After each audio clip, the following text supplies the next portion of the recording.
Böyük qayıdış proqramına uyğun olaraq Əmək və Əhalinin Sosial Müdafiəsi Nazirliyinin tabeliyində Dövlət Məşğulluq Agentliyi işğaldan azad olunan ərazilərimizə köçürülən sakinlər üçün aktiv məşğulluq tədbirlərini davam etdirir. Bu dəfə Ağdam, Xocalı, Laçın, Ağdərə rayonları və Şuşa şəhərində daha 15 sakinə özünü məşğulluq proqramı çərçivəsində mal və materiallar təqdim edilib. Aktivlərin təqdim edilməsi tədbirində iştirak edən Dövlət Məşğulluq Agentliyinin rəsmiləri və Xankəndi şəhərində Ağdərə və Xocalı rayonlarında Prezidentin xüsusi nümayəndəliyinin əməkdaşları proqram iştirakçıları ilə görüşüb və onların yeni qurduqları təsərrüfatla bağlı gələcək planlarına dair fikir mübadiləsi aparılıb. Verilən aktivlər hesabına sakinlər qoyunçuluq, maldarlıq təsərrüfatı, un məmulatları istehsalı, kiçik dərzi sexi, qadın gözəllik salonu, kiçik foto ateliye və digər istiqamətlər üzrə kiçik bizneslərini yaradıblar. Xocalıda məskunlaşmış sakinlərimizə özünü məşğulluq proqramı çərçivəsində müxtəlif sahələr üzrə aktivlərin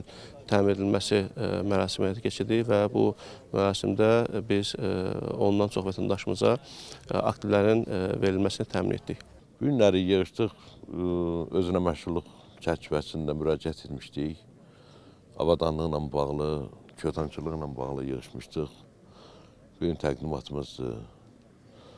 Allah dövlətimizi qorusun. Burada zəhmət olan hər bir kəsi Allah Taala müzəffər eyləsin. Böyük qayıdış proqramı çərçivəsində doğma yurdlarına köçürülən sakinlərdən özünə məşğulluq proqramı vasitəsilə kiçik təsərrüfatları qurulan şəxslərin sayı artıq 460-a çatıb.